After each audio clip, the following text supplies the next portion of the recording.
વંદે માતરમ. મારું નામ રાજુ ઠાકર છે.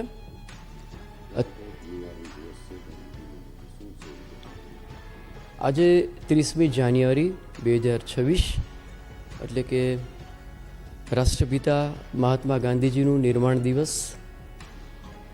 જ્યારે નથુરામ ગોડસે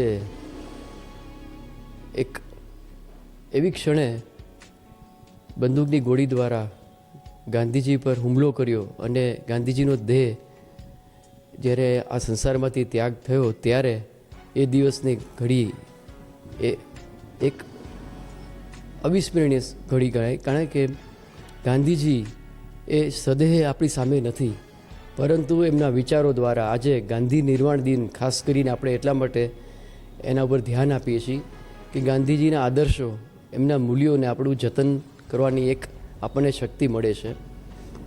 દેશની આઝાદી માટે તો એમના પ્રાણનો એમણે ત્યાગ કર્યો એ તો સૌ જાણે જ છે, પરંતુ એમના ત્યાગ બાદ એમના આદર્શોનું, એમના મૂલ્યોનું જતન કરવાની આપણા ઉપર એક જવાબદારી જે આવી છે એ નિભાવવા માટે આજે સૌ દેશભરમાં અને વિદેશોમાં પણ જ્યાં જ્યાં ગાંધીજી ગયા હતા એ બધી જગ્યાએ આજે પ્રાર્થના સભા યોજાશે.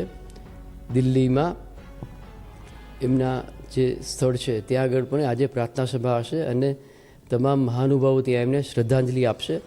તો આજે ગાંધીજીના આ નિર્વાણ દિને હું પણ આપ સૌને વિનંતી કરું છું કે આજે બને એટલા સારા કર્મો કરશો, દેશભક્તિના કોઈ કામ કરશો, સમાજ સેવાનું કોઈ કામ કરશું તો એ ગાંધીજીને સાચી શ્રદ્ધાંજલિ કહેવામાં આવશે.